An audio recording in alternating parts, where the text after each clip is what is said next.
Welcome everybody to the Out of Home Insider Show, a podcast like no other, hosted by the one and only Tim Rowe.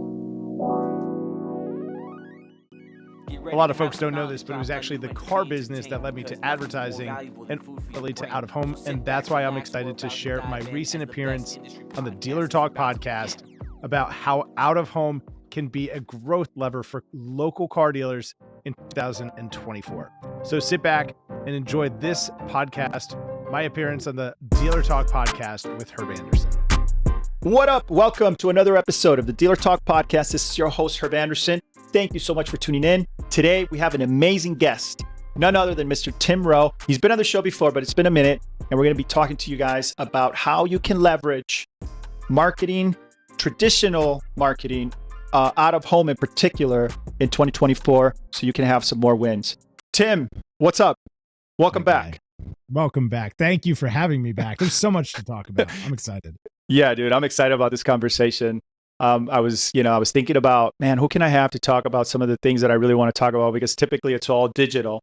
And I was like, oh, I got to have Tim back on. This is the perfect dude to have on the show. So, man, and you know, to kind of disclaimer in the front end of this is like, I'm a reformed digital marketing car guy. Right. So the perspective is I can't even, some of the words that will come out of my mouth today are things that 5 years ago, I didn't believe to be true. And I have seen the light, and I'm excited to share some of that with dealers who could benefit. So yeah, I think this is a perfect conversation to have for what's ahead of us here in this new year after coming out of such a high of success and growth and profitability. And so this is going to be a good one. We kick things off with an intro. I know you've done it before, but I feel like your evolution has been one that kind of merits us talking about it again. So just kick us off with telling us about you, man, and what you've been up to since the last time you were on the show. Yeah, it's been a lot of fun since the last time I was on the show. I now have a podcast that's 4 years old. I think probably the last time we chatted, I did not have a podcast. I didn't know anything about doing a podcast. I particularly didn't know anything really about the category or the advertising channel that I'm most passionate about these days, which is out of home advertising. It's taken me on a journey to working for a startup. We went 0 to 10 million in 2 years. Wow. Went from 6 to 60 people. We blew up the rocket. The podcast has won a bunch of awards. We just cracked the Apple Top 20 US Business News podcast for the first time. Wow. It's been an incredible journey. But specifically, I guess how I got here was really the car business. Mm-hmm. The car business got me to where I am today. I started out working in a parts department, delivering parts. I thought I was like, Paul Walker in Fast and the Furious 1, but I didn't have it was a Ford F-250 with rubber floors, crank windows, and an AM radio. And I was delivering brake parts and things like that. But that was my first touch in the car business, and continued through kind of the fixed op side of the house. Was in the Marine Corps, came back from the Marine Corps, said, what can I do that will support my family while giving me the opportunity to go back to school? Car business is a great place to do that because of the flexible hours. So went back on the sales side, went to an agency, sold millions of dollars worth of online and traditional TV, radio, direct mail advertising to dealers. Never bought or sold a billboard in my life. And now I have a podcast about billboards. So that's kind of Tim Rowe in a nutshell. So let's kick it off there, man. Let's start with that because I think I'm very interested in your particular story because at least you started in a niche that I'd never heard any podcasting ever being done. So that must have been like a decision, right? And then, because for me, for example, I was listening to my favorite podcast, which is the Dealer Playbook with Michael Cirillo. I think that podcast is incredible. That whole journey of listening to his kind of inspired me to do this one. But I mean, there's a lot of people in our space doing podcasting, but in your space, it's like, I'm not really familiar, but is there any other podcasts that, or are you completely alone in that sector? So it's kind of cool. When I started the podcast, I asked a colleague of mine, I was selling billboards in a small part of Eastern Pennsylvania. If anyone's familiar with the Lehigh Valley, I was selling billboards in the Lehigh Valley. And I said to my colleague, I was like, there's got to be a podcast about this stuff. Just like think about how I like to learn. I've got an hour ride into the office. This was pre-COVID, hour ride into the office, hour ride home. I love listening to content. It's like, there's got to be a podcast about out of home. And She was like, no, not really. Like it's the pen and paper industry. It's really old fashioned. There's not. So knowing nothing about out of home advertising, that's billboards, wrapped buses, that sort of thing.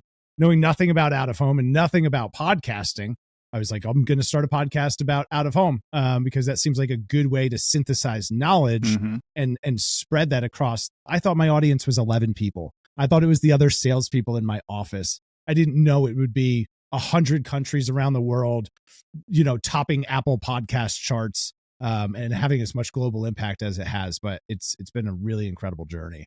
That's awesome. Now, and now there's a bunch of podcasts. Now there's like 6 podcasts about out of home, which goes to further validate, right, the first. When you have those follow-on podcasts and they have their own kind of unique spin or take on it, it validates you as the first in the category. So it's been a lot of fun, and we've inspired some other great creators. We inspired an award show for billboards in Nigeria. That's awesome, dude. Wow. Which is so cool. Like, that's so cool. Those are cool DMs to get. Like, hey, I've been listening to your podcast since it was on Crackly Audio. And because of that, you've inspired us to like lead our industry in our country forward.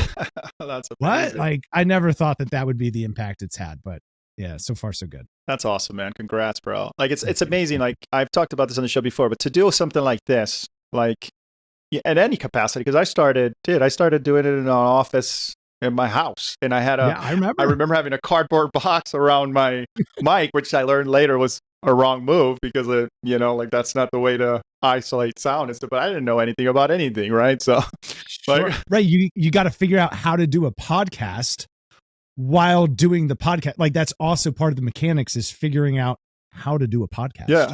Yeah, I had a book, Podcasting for Dummies, and that's kind of that's literally what I used. So good.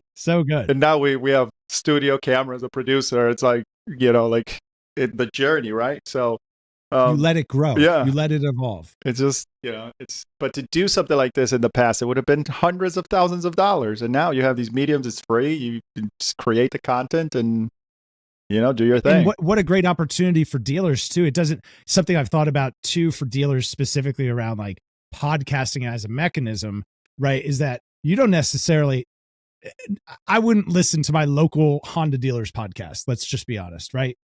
But what do we know about podcasts? The SEO value is obscene. Right. Obscene. Why? Because as soon as you distribute over all of these pipes for podcasts, you're using their domain authority.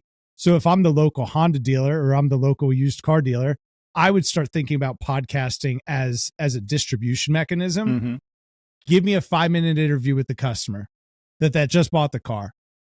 Hey, Herb, what was it like buying a car here? It wasn't too hard, was it?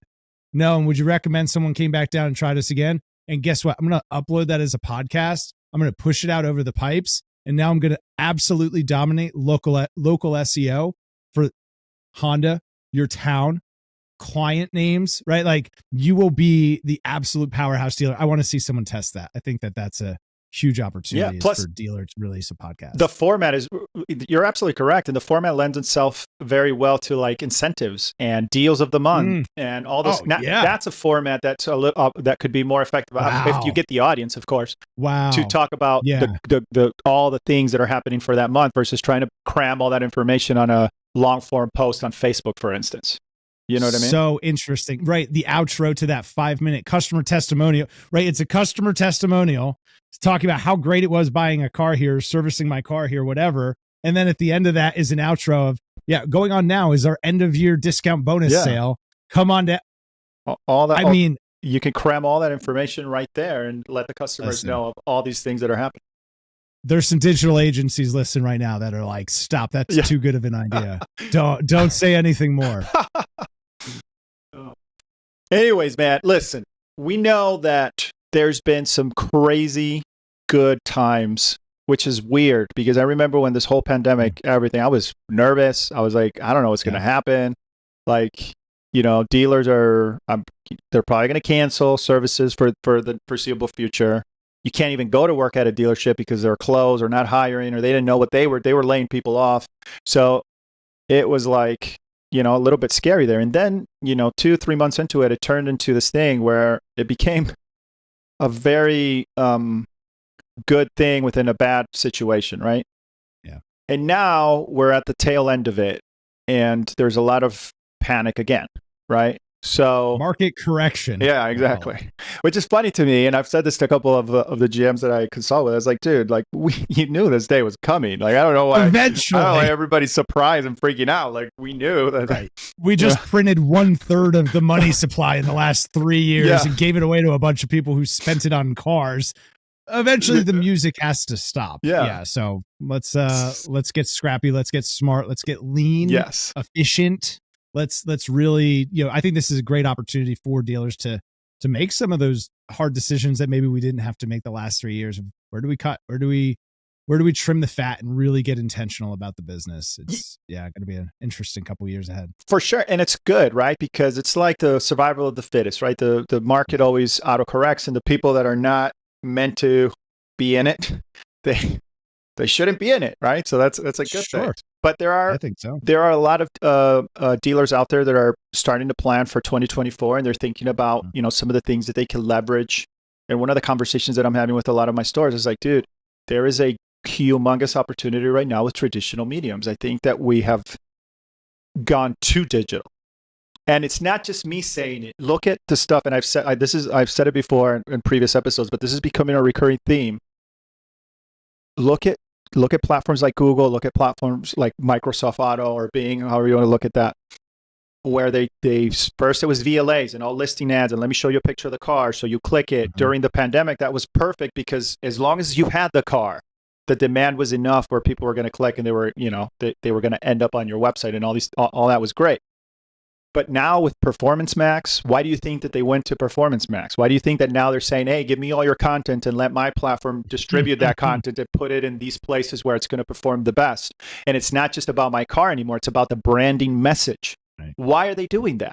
Because they know that that's the next thing. It's just having your cars out there on all these different places where it's just a picture and the price isn't enough. Because when you do that, you reduce it to price only. That's it. You have a commodity. You're putting it in all these different places, so whoever has the cheapest price is going to win. But if you have a branding message that you can build a campaign around, you can tie your brand around that. Now you're selling the customer on why they should buy from you. Why? And that's a totally different message. And that's why these platforms, even though they're quote unquote digital, are going into that realm, and they're dipping their toes on that, and they're trying to make that the next wave, if you will, of what we call digital marketing. So what are your thoughts on that, concept? What do you think? Well, I'm going to be an unpopular guest after the next 60 seconds, because offline attention arbitrage is the business that Google, Amazon, and Meta are in. The difference is they sell it back to you with a pretty dashboard. They're taking advantage of the fear that small local advertisers, i.e. car dealers, have about deploying capital offline, because there's not as deterministic a feedback loop as spending money on ads on the internet, but it's exactly what they do. Google, Amazon, Meta, they're three of the top spenders on out of home and traditional media. Why? Because they understand that they're converting offline attention into online attention. They're packaging it together with a dashboard that tells you how many people clicked on the ads, and they're giving you that peace of mind that your investment is generating some sort of return on ad spend that they're then using to go spend on more offline channels. So there you go. So there's the truth of it. And as we get into a changing market, right, where we've been coming out of a time of growth and profitability, this becomes a game of market share. This is a game of market. You've got to keep the pieces that you've earned over the last few years. Let me interject there, Tim, because this is that's a great point. And dealership decision makers oftentimes don't even realize this. And I'm going to break it down for you guys so that, in a way that it's going to make a whole lot of sense. Let's say that you have $100 of marketing advertising budget. You know for a fact, this is a fact, 10% of that money is going to go to bots. So $10 are going to bots. You're going to lose that money. If you take that same $100 and you put 10% into traditional, that's a better return on your investment. That is a better return on your investment, because you know that $10 is going to people, to eyeballs. And then you take that $90.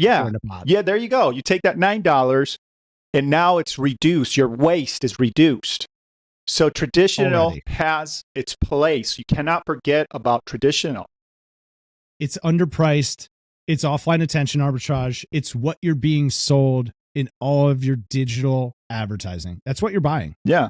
What you're buying is converted offline attention. Okay. Just Google and Meta and Amazon have really great data scientists and ad platform engineers who have figured out how to productize and sell it.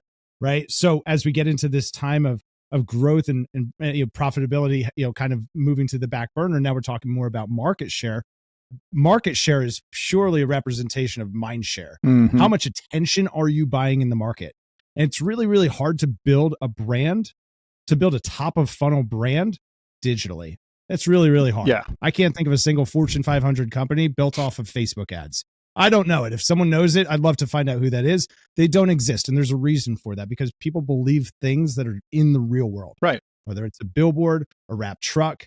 And when you start to look at some of these formats for what they are, they're huge pieces of physical real estate that you can own.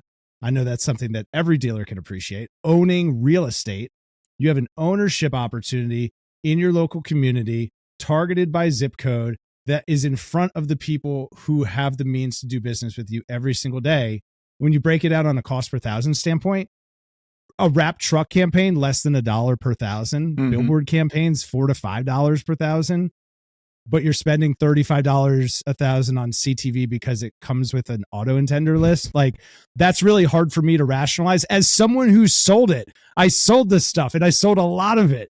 And I just have a very hard time rationalizing that in a serious conversation. Yeah, well, just so, I'm a digital guy, right? So there is a place, right? I think there's a place in your mix, but just like I explained right now, yes. If you go 100% digital, 10% of your money's gone. Gone. It's a waste. Gone. Right? So there is, you have to make room in your marketing budget for to have a more comprehensive marketing mix, if you will. The problem is, and if you don't believe me, run an ad, run a lead ad on Facebook and tell me how many of those customers actually pick up the phone or are the right numbers. It says you had, my cost it's $1 per lead. Great. Fantastic. How many of those people actually are real human beings? Sure, right. So came into the showroom. Yeah. Gave you an opportunity to give them a demo, service their vehicle. Yeah. Not a whole lot of them. So, and that goes, I'm just going to switch it to AIA ads. Okay, fantastic. Why? Because the numbers, there's clicks. Okay, but you think that the bot traffic went away just because it's clicks now? Yeah. Like, you know what I mean? Like, that's a mistake and a concern for me, even as a digital marketer, because we're going too digital. And to your point, right, there's no way to create a true branding message on Auto Trader. What you got? Your car and your price. What else do you got? You're going to put in the comments. People don't read comments. Right. You're going to put in. You're selling a price. Yeah. You're selling price on an item. So, we don't understand that the marketing is the how, but the branding is the why. It's the why. So you have to be able to tell the customer the why. And you can't do that if you're 100% digital. It's very, very difficult, especially for those stores out there that are gross focused. Good luck, because now you have prices that are higher than the average, and you're putting your cars in 1,000 different places, and people are just going to look at it and be like, "Oh, you're overpriced. No, thank you," because you don't have anything else. How else are you telling your story?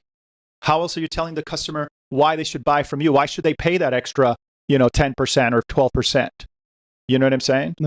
Let me give you some scary statistics, and I'm with you. So, and my pitch is extreme the other way, because it is that overcorrection that I think ultimately lands you in the middle. Right. It's a harmonic balance between cheap top of funnel attention, right? How can you do the same thing that Google, Facebook, and Amazon are doing? How can you arbitrage the top of the funnel to fill that bottom of funnel that you've got humming? Let me give you a few stats here.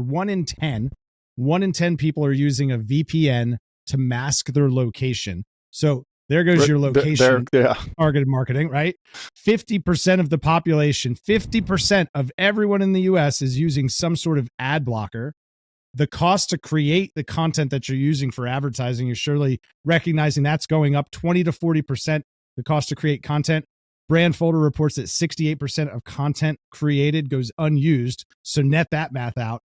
Ad effectiveness online down 30%. The cost to acquire a customer for a baseline of 10,000 companies on the internet is up 50%. Wow. And those numbers, it tells you it's not sustainable. Yeah. It's not sustainable. You cannot continue. And dealers are feeling it. Surely it's showing up in the P&L. You know it, but you don't know how to identify it yet. And I think that this conversation is a really good starting point to take a look at it. Yeah, and that's one of the reasons why I wanted to have you on, is because I think that I almost feel like we have to like wake up, right? We have to have a wake up moment that we can't just be. We went too digital, and I said it before. I'm going to say it again. We're too far to the other end, and it's not enough. It's not enough unless you're 100%. You're just going to have the cheapest cars, and you're going to have the most cars. If that's your strategy, then you can put your cars all over the place. You're going to win, right? Because you have the cheapest cars and you have the most of them. But for the majority of dealers, that's not the case. So, and we've gotten used to profitability, which is another thing. And we didn't just enjoy profits for 2 weeks, by the way. We enjoyed nice profits for 3 years. So we've gotten used to that, that nice PVR. And something that's interesting that I think, let's pull two concepts together here. That $100 ad budget that you played with before, and go all the way back to the beginning of COVID. What did every dealer do in the uncertainty? Went dark. Yeah. Every dealer went dark. Yeah. Because I don't know if I'm going to be able to sell cars, open the dealership. I don't know if I'm going to even be in business. Everyone went dark, right? And then to your point, hey, we were making hay, so we're just going to spend a lot of dough, and we're not really going to, manage the checkbook as tightly as maybe we should. But now let's think. I have some friends I talk to frequently they're still managing dealerships, and it's funny to hear the conversation about we're a digital dealership. We're a digital dealership. Let me tell you how I would kick your ass if I knew you were a digital dealership. I'd say that you're spending $100 on digital. Cool. I'm going to do exactly what Herb said. I'm going to take $10 out of my 100 and spend it on some sort of offline media, because that $10 is 100% more than what my competitors do. Exactly. It's that easy, right? Yeah.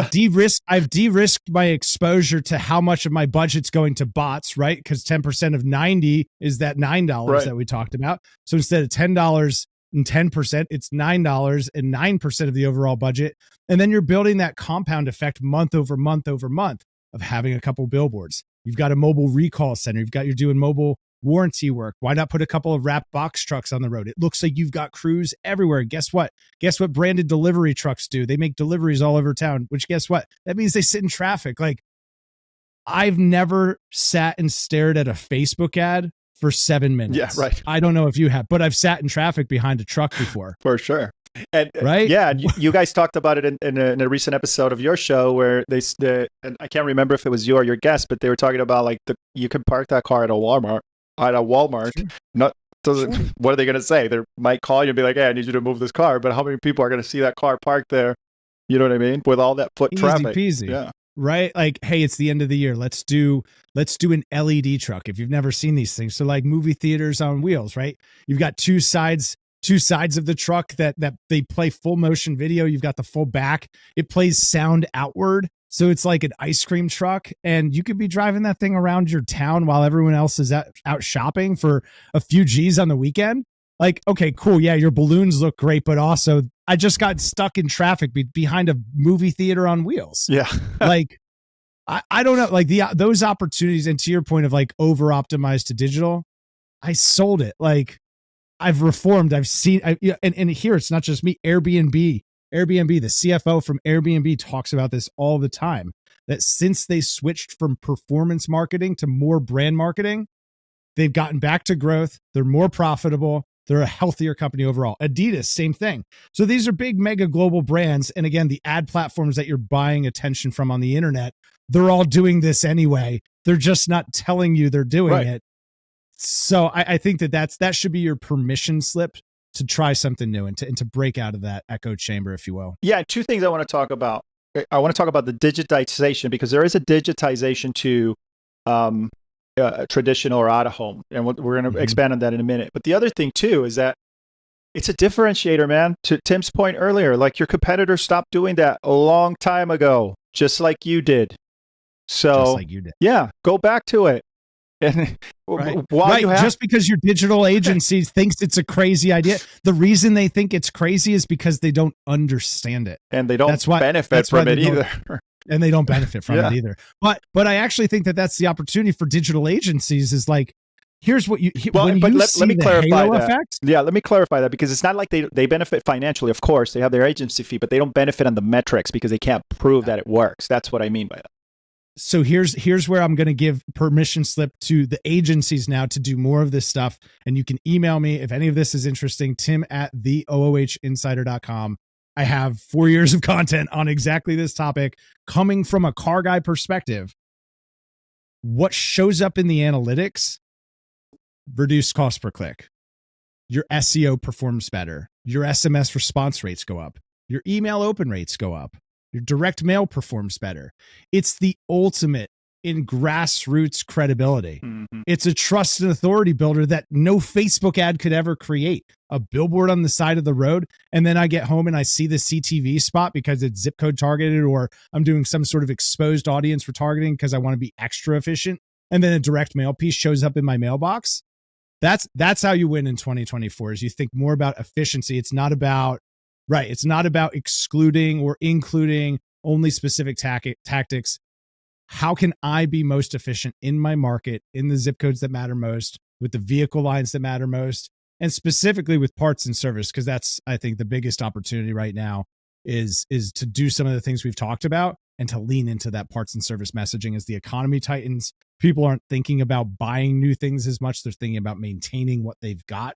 So how can you own that mind share and create additional market share for yourself as the place that people service their vehicles during challenging economic times? Because they're going to be car buyers when we get to the other side later. Yeah, of course. No, I totally agree. And so to talk about the other point that I mentioned, the digitization, which you kind of referenced already, is, dude, you can still, like, you could pull a list from your DMS, right? You can put a parameter, right? Geofence, you can run this. You can run, like, okay, let's say you run TV in a billboard and radio. Can you not check your website visits when this campaign is out there?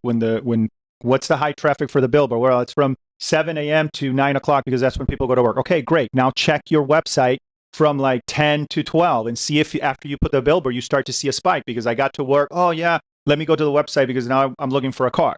If you run a TV spot, when does it run? Okay, it's on prime time. Great. Now check that 2-3 hours after the fact and see if you see after you started that prime time spot, if you start to see those that website traffic or that correlation of, oh, all of a sudden now I start to see a spike for people going to my website. It's not a coincidence, right? No. You can set a benchmark of, hey, this is prior to the ad, this is after the ad. And you could clearly see that there's a correlation in digital form of people going to your website, which is ultimately what you want. Like, I'm a big fan of, not a big fan, but all my strategies are based on driving people to your dealership. Like, I don't care about having my cars on somebody else's website. I don't care.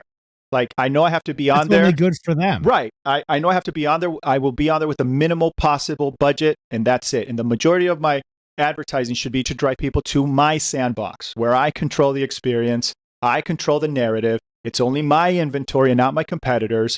And so there's an absolute, like, I was talking to a dealership the other day, and he said, dude, why don't we just do a billboard that has my website on it? And I was like, yes, let's do that. Black background. It's just www.whatever.auto.com. That's it. Yes. Just do that. Yeah. And then see if you don't see a correlation of figure out what the high traffic areas are, and then look at that for a couple of hours after those times, and tell me that you don't see a spike. Search console. Go right to Google Search Console. Go right to Google Analytics. Look at your Google My Business. Look at phone calls, direction requests. Look in Google Search Console for branded keyword traffic. Look in your analytics for direct and organic traffic lift. That's where it's going to show up. That's exactly where it's going to show up. And I've seen it consistently over and over and over and over and over for the biggest brand, from the LA Clippers to Leafly to B2B SaaS and fintech companies. The way that they think about, and it's interesting coming from the world of auto where everything is so scrutinized, and what did this tactic do for me this week? And, did this car sell or not? It's not how these companies think. They look at the overall cost to acquire a customer relative to the lifetime value of that customer. They're not sitting there scrutinizing. They're looking for, hey, I changed this lever. I turned on out of home. I added television. I mixed in CTV.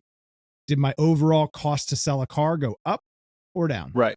Up or down? Did I get more customers? Did I get more traffic? Very holistic, not through the lens of a microscope where I'm looking at every every tactic specifically. And something that I think is interesting too, and I did this when I was running marketing for a dealer group. This is really before I got into out of home. We ran a blind credit campaign. We created a completely second brand that was just for special finance. We had a vanity telephone number that was 1-800-FRESH-START. We did billboards. We did cinema advertising, 100% direct response. And that phone number led to an IVR that was then manned by like a call center if they qualified through the kind of soft credit check.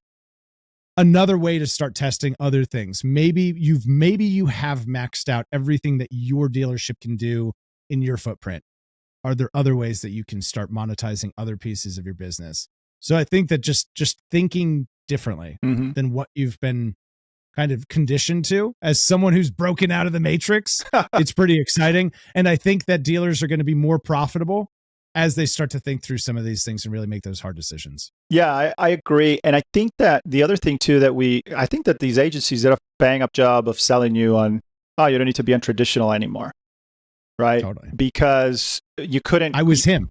Herb, I was him. Yeah, because you couldn't quantify, right? So I used to sell TV, right? And it was a very, okay, we have an audience of X, but what do you trust in Nielsen ratings? I mean, we know that how inaccurate those numbers really are. Sure, it's a diary market. Yeah.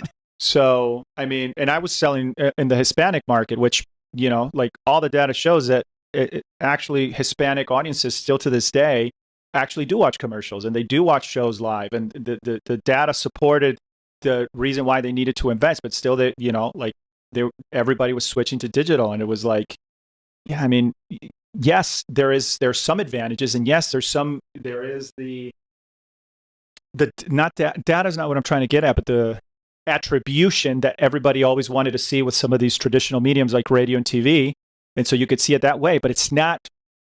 Just because, to your point earlier, just because it's on a pretty dashboard and it says that you got this click for this price doesn't necessarily mean that that was a valuable click, right? And did it do anything to building long-term brand equity in your dealership, right?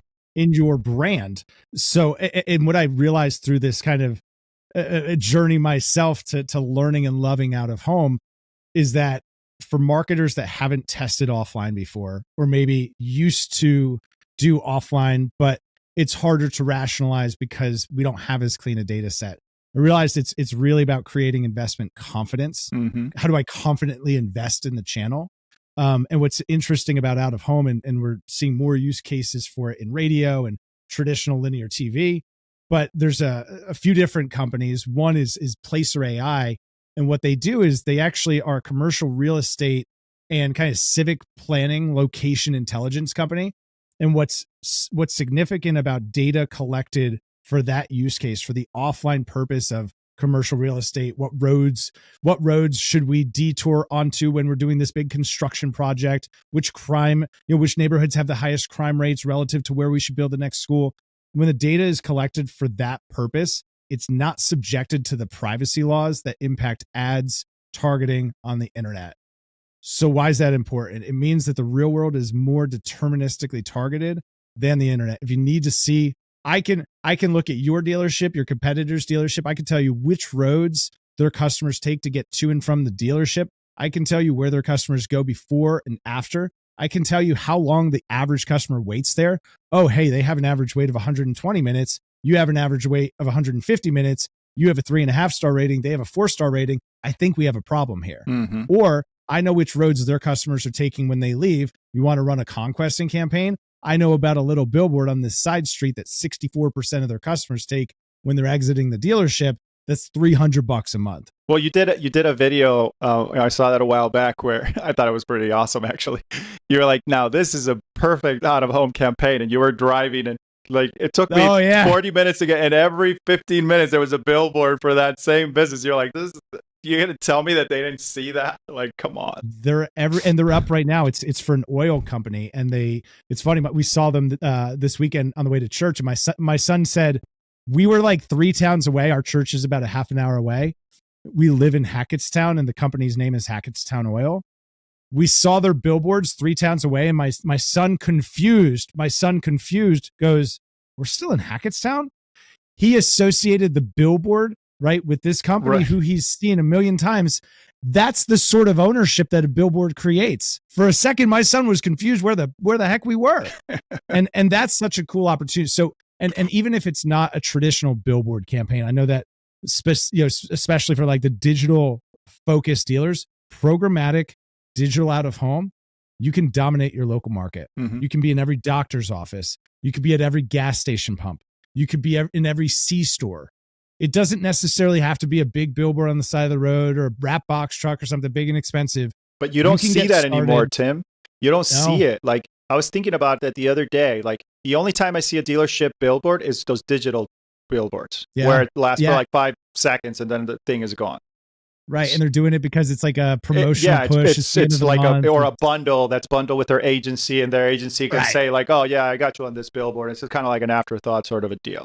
So it's not really a campaign with a branding message that's targeted to tell the customer why they should buy from you, instead of, hey, I got the car and I got the cheapest price. So, and it's a moving target, right? And it loses that factor of, this is my flag. Yes. I am claiming this territory is mine. When I put up a billboard, when I put a piece of static, large format, lots of square footage advertising into a market, I'm saying, I'm here, I'm serious, and I'm not leaving. Yeah. And Totally that's agree. a powerful, powerful thing to be able to do. Well, that's the other thing too, that we lost the connection. And I'm speaking 100% about the car business. So marketers outside of our industry that look at this isn't towards you, but we've lost our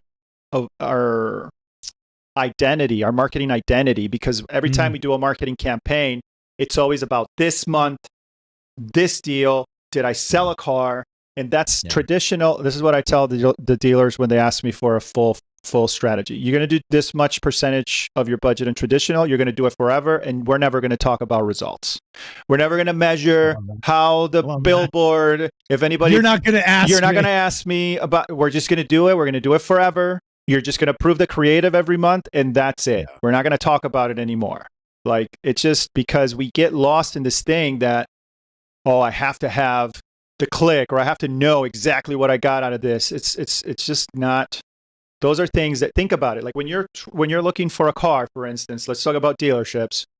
You're probably not going to see that message subconsciously at a subconscious level. You're going to be aware of it. It's just like when you when you walk into a room, you're aware of everything that's in the room. But if somebody asks you, what color was that chair? You're probably not going to remember unless you sat on it, or you wanted to sit down and somebody was sitting on it and you're like, man, I really want to sit down, but somebody's in it right now. Or, you know what I mean? Then you will remember it, because it's something that it became part of your memory. And that's exactly what these things do. It's there, it's in your subconscious, going until you need it. And then boom, that's the website you go to, or that's the dealership that you stop by, because you've been so ingrained in that message. And it's not, they don't just have cars at a price, but these are the reasons. They've told me multiple times, this is why I should choose them over the competition. Right. What did we used to say when you let a customer out with a price that was so low and you were never going to take that deal? We're going to break their legs. We're going to take them out of the market. Right. Well, what if you could take a customer out of the market before, because you own their mind share? Right. Yeah. Right. Because they didn't even think about the other guy. They didn't even think about, or they shopped their website, but they saw your billboard 4 times in the last 3 weeks, and they're like, dang, that I feel like it's a sign. There's actually I learned this from Andrew Huberman, if anyone's interested in the Andrew Huberman podcast. So it's called the reticular activating system. And it's when we're paying attention for those little markers, right? And when we're super focused on our phones, it's very close to our, right? It's close to our line of sight. So we're focused in, well, what is that? That's a very intense emotional state to be in, right? It's why we're fatigued at the end of the day. That's digital ad fatigue, right? Because 2,000 years ago, that meant you were hunting a saber-toothed tiger, right? That's what that is designed for. While things that we observe on the horizon, we're in a more relaxed state. So to your point exactly, it's a more subconscious, I'm more receptive for it. I'm in a more relaxed state. Mm-hmm. I'm actually more primed to receive your advertising than when it's 2 inches in front of my face. Exactly. What a crazy concept. Something else Google doesn't tell you. Yeah. So I used to say this for SEM and SEO, and I'm starting to use that for traditional, because I'm just trying to get this message across. So SEM is for now, right now. I'm looking for a car right now. I just want to find, I know the car that I want the cheapest price. Boom, you're there. Okay. You can search. I'm there. You had your presence. So you're probably going to get the click. You're probably going to sell the car.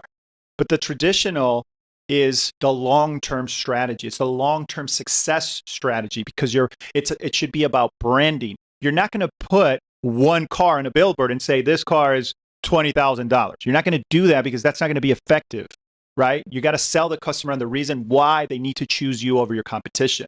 Same thing with the commercial. What are you going to talk about? All 300 cars you got on the lot? No, you can't do that. Or on a radio spot, right? So that's where there's that differentiation between the two strategies. It's a longer play, and that's why you have to do it forever, and that's why you never need to question it. You never need to sit down with your advertising agent. I mean, you can look at Nielsen reports and you can look at that stuff, sure, but you shouldn't question, oh, should we continue to do this? Yes, you should continue to do it, and you should do it forever, and you should have a branding message, not something that's tied to this month's sale, APR, and none of that BS. None of it. It's an opportunity to be fun, to be cheeky, to make people laugh, to be a part of their day. Like you want to do a digital billboard campaign? Let's just do a joke of the day. Joke of the day brought to you by Tim's Toyota. Yeah. No special, nothing. No APR, nothing. Just make people laugh sitting in traffic. You won't be able to measure it. I promise you, there's not going to be like a perfect attribution story for it. But guess what? You're going to have people who come in and be like, hey, you know what? I saw your billboard. That was fun. Right. Or post about it on social media, and they're going to start to view you differently. And that's Mindshare. That's Mindshare. Can I live rent free inside of your brain? Or do I have to pay $3 per click? And for dealerships right now, folks, it's easy pickings because nobody's doing it. Nobody's doing it. All of these media companies as well. Here's the additional incentive. If we haven't convinced you yet, I know dealers love this. When you can use cost as a lever, right? And cost is a lever to CAC, right? You need to be able to control the amount you're spending to acquire customers to do so efficiently. The incentive you have for doing this right now is that one, TV is obviously getting sold out due to an election cycle. So you're going to be priced out of television very, very quickly if you haven't been already. Mm-hmm.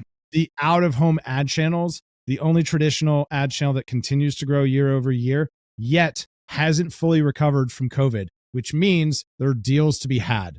Your local billboard company has a huge incentive to win you as a client. Dealers are the largest local pool of ad dollars. These billboard companies want to do business with you. They want your business, but they don't know how to talk to you because they don't know how to speak digital car dealer. Yep. So give them some grace, give them an opportunity to win your business, understand that you would be a great client for them and that they will deliver you tremendous value. Perhaps consider, like Herb has talked about, don't ask me questions. Yeah, that's got to sit on the part of the advertising statement that your GM, your digital marketing director, they don't ever get to touch. Right. That's in the black box that no one can ever alter. But if you make that investment, and co-op. Right. Co-op. Yes, I was just going to say, and then you can also co-op it. Right. They're going to give you 50 cents on the dollar. Why the hell aren't you doing it? Yeah.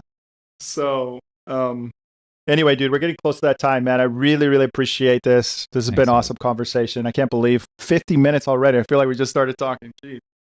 Listen, there's that is all killer, no filler. If you didn't get something out of this, then I don't know. I can't help you. So, there is one question we ask everybody that comes on the show. But before that, I want to give you some time to tell us about you. How can we connect with you? Hey, this is from me to you, whoever's listening to this. You got to check out this podcast. Really, really insightful. Man, what was the name of the guest? I'm sorry I'm butchering it, but you guys were talking about your podcast and your strategy, and you talked about Swell and Opus and all that stuff. I want to reference that particular podcast. I'm going to put it in the show notes, a link to that particular podcast, and then a link to Tim's full podcast so you can go check it out. But that episode was really, really cool.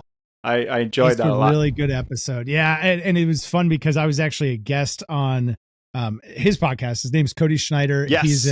He's an AI founder and a growth hacker marketer that I really put a lot of faith into, and he's helped me grow the podcast a ton. So that episode specifically is called In the Pit. You can go to theohinsider.com and it'll be on the first page, but we'll make sure that it's linked in the show notes below as well.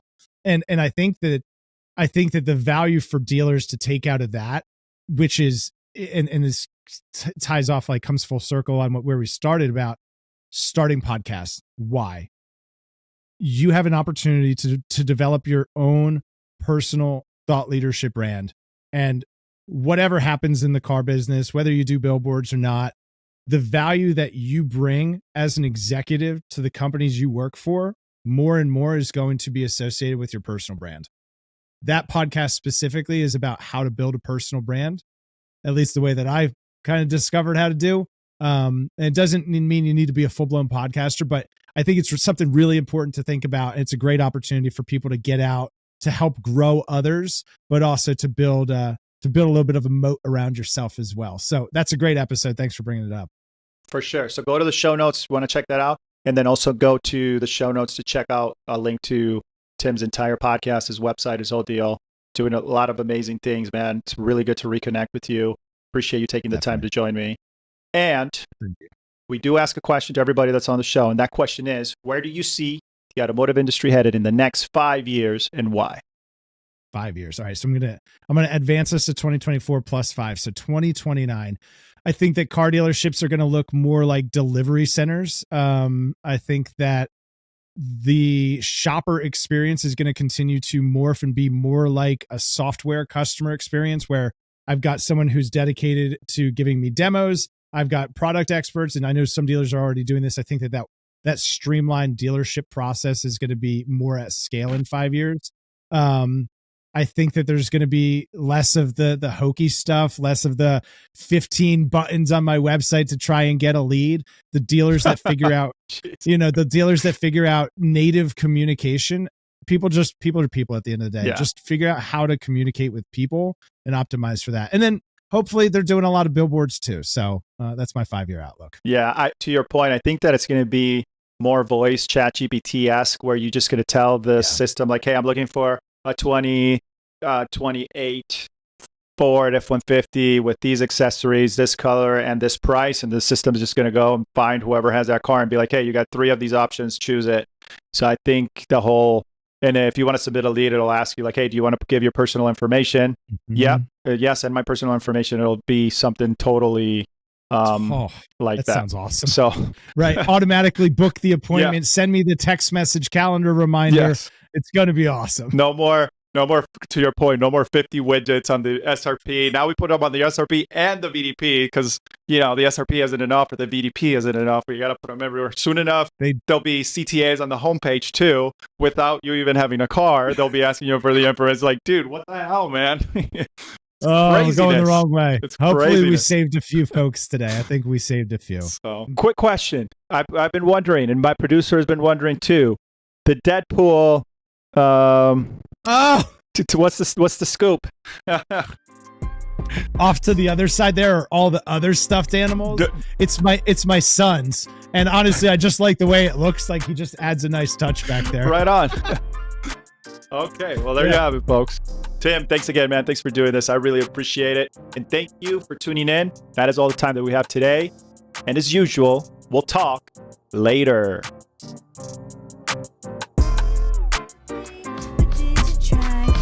Take a lifetime to know just who you are. Quarter century, I finally came to my senses. I finally got my hand up on the tinted Benz, kid. I see the world clear through my tinted lenses. With the dream and the drive, the possibilities endless. Now print that, send this all the way to Tokyo. Take a trip down south, down to Mexico. Next stop, Shanghai, the world-class trade show. First class all the way, cause that's how we roll. Yeah, call us the rock star businessman. Rockin' shows we handle business, man. We got our own future in the palm of our hands, cause divided we fall and together we stand.